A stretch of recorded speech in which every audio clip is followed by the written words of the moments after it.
So hello everyone. So ang gagawin po natin ngayon ay tutorial video po, anong intro vlog para sa channel ko na in-upload ko po ng isang araw. So napakadali lang po siyang gawin. So dapat meron po kayong apps na quik, picsart, tsaka yung kinemaster or kinemaster. So di ko po kasi alam kung paano siya ikasin. Haha. So enjoy watching. So watch until the end. Yan, nakikita nyo naman po ang napakagandang wallpaper. Charot. So, dito po tayo muna sa picsart. So, first thing to do, kukuha po tayo ng background natin para sa ating intro video. Click po natin itong parang may addition sign. So, first, dito tayo sa tools, sa baba. So, click natin yan. Click natin yung crop. Yan. So, dito po tayo sa size ng YouTube, which is 16 by 9. Okay, yan po. Then, press natin yung check sa taas. Mag-add photo na po tayo. Ito po yan.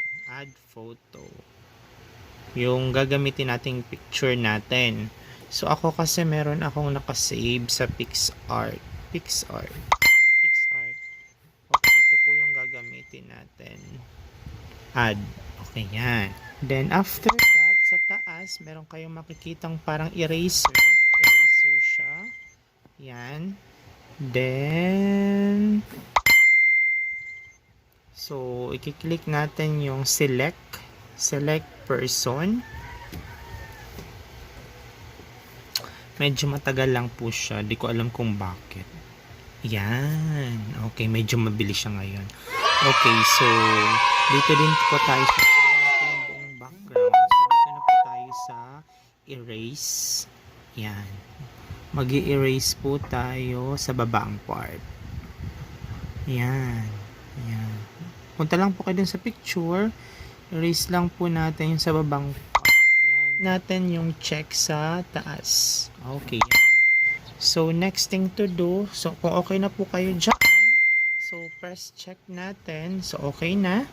Ang sunod na layer na ilalagay natin, which is the last one, sticker. Click natin yung sticker. Tapos, type tayo dito ng smoke. Ayan, smoke. So, search natin smoke. Yun po yung effects na gagamitin ko. So, bahala po kayo kung anong gusto nyong ilagay. So, ito po ang gusto kong kunin. So, ito po. Ayan. Itong parang blue na may violet. Paano yung blue? Ayan, so kukunin po natin. Ayan, perfect. So, bahala po kayo kung paano nyo siya. So, ako naman paikutin ko nga to. Pero in real life po, hindi ako magaling magpaikot. Charot. So, ayan. So, ayan po.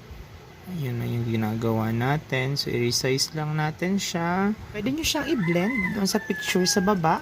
Yung opacity niya, pwede nyong babaan. Yan. Yan. Pwede nyo siyang babaan. Yan po ang mangyayari, oh. Yan. So, sa blend naman, pwede nyo siyang i-blend. So, yung akin kasi medyo pangit siya pag i-blend. Kaya binabaan ko lang ng very light. Yung opacity nung ipinatong nating picture. So, okay na yan. Press natin yung check sa taas. So, kung wala ka nang gustong idagdag, so, itong arrow sa taas, click natin, and save na natin yung picture. So, nakasave na yon. So, close. So, sunod naman, doon tayo sa quik. Gumamit kasi ako ng quik. Napaka-quick din dito gumawa. Ayan, yung quik natin. So, yan po kasi mga previously ginawa ko na yan. So, yung add sign dito sa baba, click natin. Tapos, kunin natin yung picture na ginawa natin. So, yan. Yan. So, add a title. So, ako po lalagyan ko ng Jose at Jose. Siyempre, yan po yung pangalan ng aming channel. So, ayan. So, pwede pa kayong pumili sa baba kung ano pong gusto nyong edit or effect. So, ako pinili ko po itong action. So, yan. So, pindutin natin yung parang pencil dito sa may video sa taas. Yung parang sa may half moon. So, yan. So, tapos, extend natin yung duration. Extended duration. Pati yung first layer natin. I-extend din natin yung duration. Yan. Click nyo lang yung duration. Tapos, meron dyan papasok na parang plus. Yan. Extended na yung duration natin. So, ganyan lang siya kadali. Mga kaibigan, mga kapuso, mga kapamilya. So, ayan. So, okay na siya. So, pwede na natin siya i-save. Itong sa baba po, i-save na natin. Sinisave niya na yung video. So, makikita natin yan dito sa baba. Your video is ready. So, kung okay na, kung wala na kayong kailangan sa kanya, back na tayo. So, ayan po, medyo mahaba na po kasi yung video. So, pinutol ko muna siya. So, that would be the part 1 of our video tutorial. So, I'm going to upload next yung part 2 using the kinemaster or kung ano pa man tawag sa kanyang application siya. So, yun po ang gagamitin natin for our final edit. Thank you for watching.